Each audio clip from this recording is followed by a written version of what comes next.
As president, my leadership in the world, my vision for America's future, all merited a second term. But nothing can come in the way of saving our democracy. That includes personal ambition.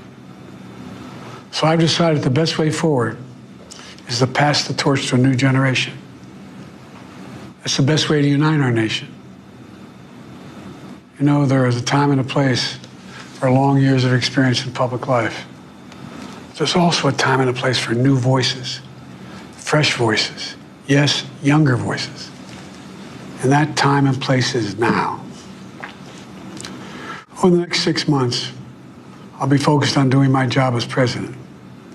That means I'll continue to lower costs for hardworking families, grow our economy.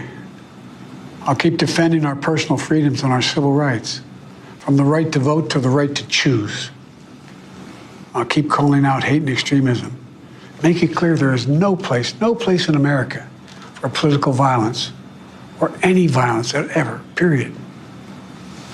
I'm going to keep speaking out to protect our kids from gun violence, our planet from climate crisis that is the existential threat.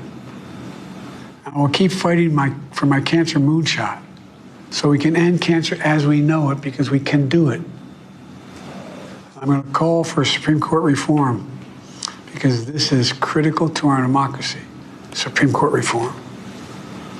You know, I will keep working to ensure America remains strong and secure and the leader of the free world. I'm the first president in this century to report to the American people that the United States is not at war anywhere in the world. We'll keep rallying a coalition of proud nations to stop Putin from taking over Ukraine and doing more damage.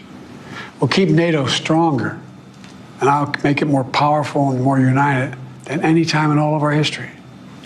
I'll keep doing the same for our allies in the Pacific. You know, when I came to office, the conventional wisdom was that China would inevitably surpass the United States. That's not the case anymore. And I'm going to keep working to end the war in Gaza, bring home all the hostages, and bring peace and security to the Middle East and end this war. We're also working around the clock to bring home Americans being unjustly detained all around the world. You know, we've come so far since my inauguration. On that day, I told you, as I stood in that winter, we stood in a winter of peril and a winter of possibilities. Peril and possibilities. We were in the grip of the worst pandemic in the century, the worst economic crisis since the Great Depression, the worst attack on our democracy since the Civil War. We came together as Americans. We got through it. We emerged stronger, more prosperous, and more secure. Today, we have the strongest economy in the world, creating nearly 16 million new jobs, a record. Wages are up. Inflation continues to come down. The racial wealth gap is the lowest it's been in 20 years. We're literally rebuilding our entire nation, urban, suburban, rural, and tribal communities. Manufacturing has come back to America. We're leading the world again in chips and science and innovation.